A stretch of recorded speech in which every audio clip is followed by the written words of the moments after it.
Victory at last. A 14-week-long battle against the most insidious element ever faced by Canadian workers, but finally, a victory parade. It took us a 14-week strike, close on 15 weeks. And I think that's long enough for you people to have to suffer for something. And this is the big one. The company and the union hereby confirm their objectives and intentions to maintain operations with the avoidance of unnecessary dust exposure to employees of the company as a primary objective. That a union 500 Baie Verte miners and their families did the suffering. They took on Advocate Mines and its mammoth parent company, Johns Manville, to win protection from the product that has provided them with a living for 15 years. But we couldn't get it, and we had to settle for 52 weeks. They have been promised car washes and cleanup rooms to wash away the deadly asbestos dust, watered-down conveyor belts, and a safety unit of their own to monitor dust levels. Starting after this is only going to be the beginning of an education, not only to you as members, but to your wives and to your children in the dangers of asbestos dust.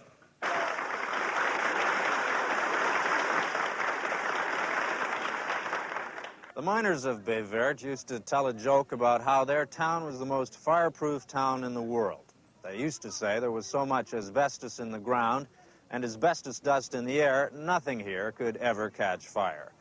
Well, they don't tell that joke much anymore. Now they know what asbestos dust can do to human beings.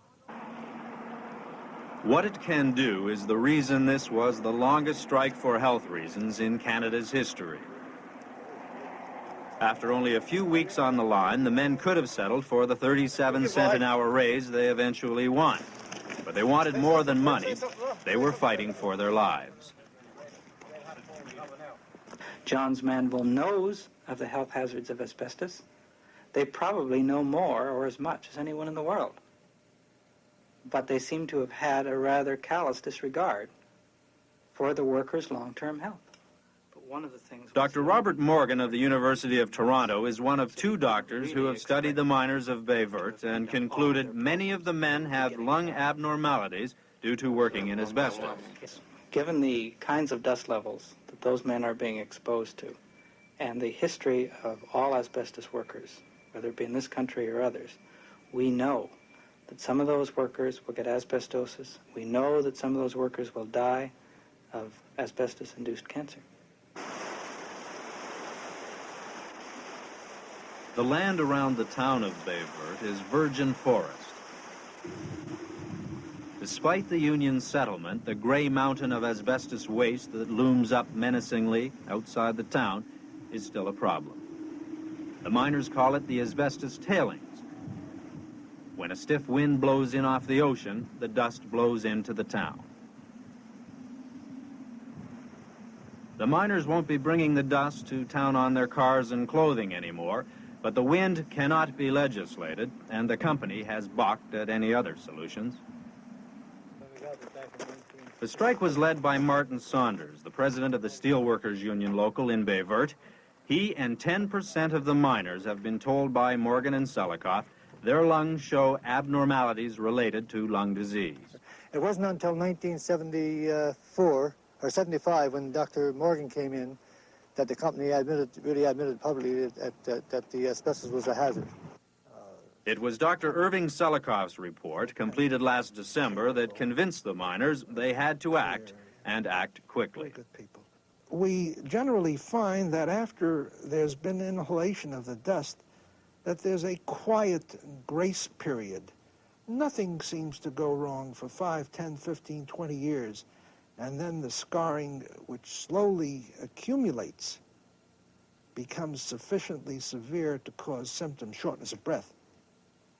And then, for reasons that we don't know, all of a sudden, sometimes, cancer will appear, and some very peculiar cancers. Gus Lewis looks at you with the eyes of a man confronting death. Doctors have told him he has cancer, and last year they predicted he would not live past Christmas. Gus Lewis fooled them. What do you feel caused your illness? Well, it's hard to say, boy, what really caused it. Unlike the company, now I got no proof. I blame it on dust, but I can't prove it, you see. That's the company's argument. They can't, nobody can prove it either, so far. Do you feel bitter that they didn't know more about it when you were younger? No, I don't suppose I feel bitter, no, I don't. It's hard to say how you feel. I mean, you get used to most anything, and you live with it for a while. As far as the doctors are concerned, they're just waiting for me to die, I suppose. I take a chemotherapy, I believe you call it, a drug. It's supposed to, as far as I know, to ease the pain or something, or slow it up a bit. But as far as organized medicine is concerned, I'm finished, you see.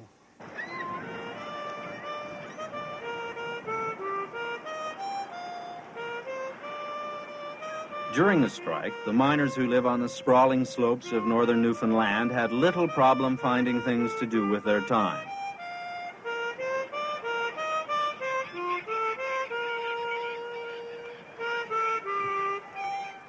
Most have been here since the mine was opened 15 years ago and have worked long hours in the pit.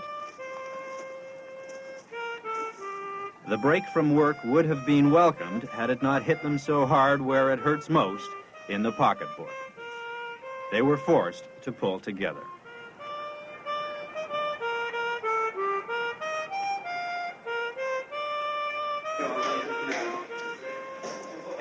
Strike pay ranged from $30 a week for a single man to $70 a week for a family of 10. Union loans, interest-free, helped ease the burden, and more than one $10 bill was stuffed into the pocket of a needy friend by a man who knew it would never be repaid. Donations poured in from across Newfoundland. One $20 check came from Edmonton, Alberta. The backbone of Baie Verte was its women. They provided moral and financial support during the strike, driven by love for their husbands and families, a love that kept them going.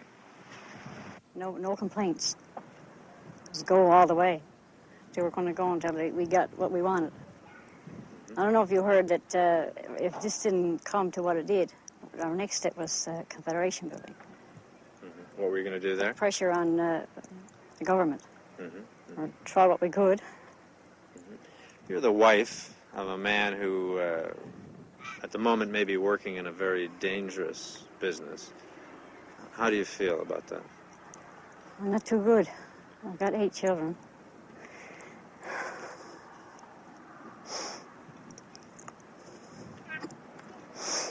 Sorry.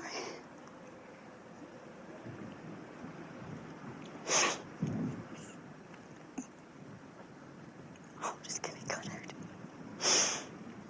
The worry is that great, eh?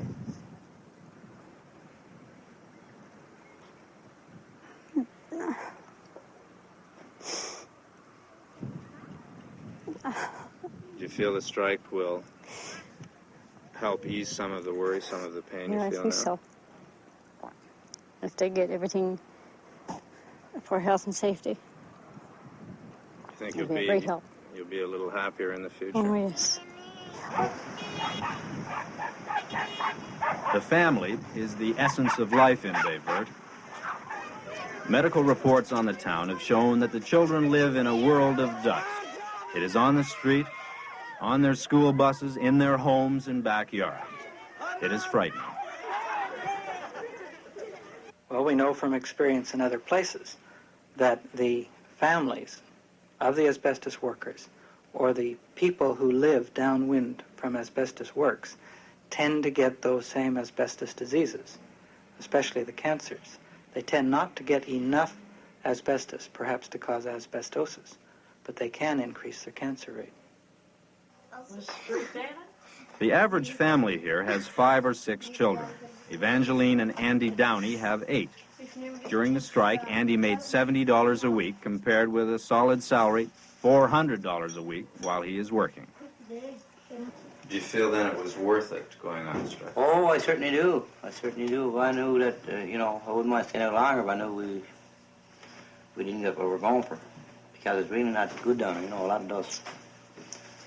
Because the way it is with me, it won't hurt me now because I've been down there 15 years, or close to it.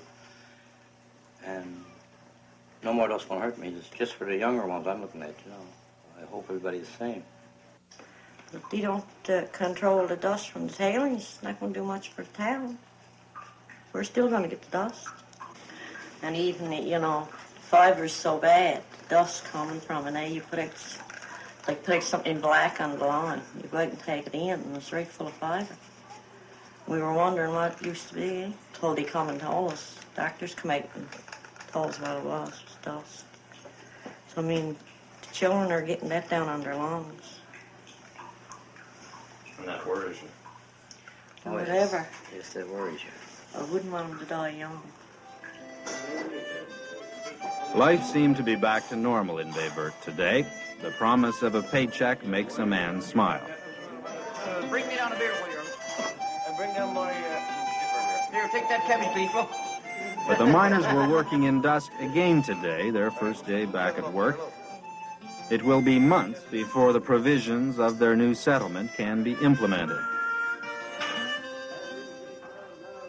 We expect asbestosis, as well as the cancers from asbestos, to appear 20, 30, 35 years after the people are first exposed to the asbestos. And the mine in Baie Verte, quite frankly, has not been operating long enough to see any of the health effects. And one of my concerns is that a little farther down the road, when the men start to appear with their very serious asbestos diseases, by then that company may be gone. And the people of Newfoundland are the ones who are going to foot the bill for compensation pensions, widows' pensions, and that kind of thing. I think any disease that occurs that's preventable is doubly bad. We have enough trouble, enough heartache with things that we now can't prevent to be burdened in addition with things that we should be able to avoid. Think you'll be a little less worried about the 8 children and your husband? That's right. And that's why the women get so strong behind the men, you know.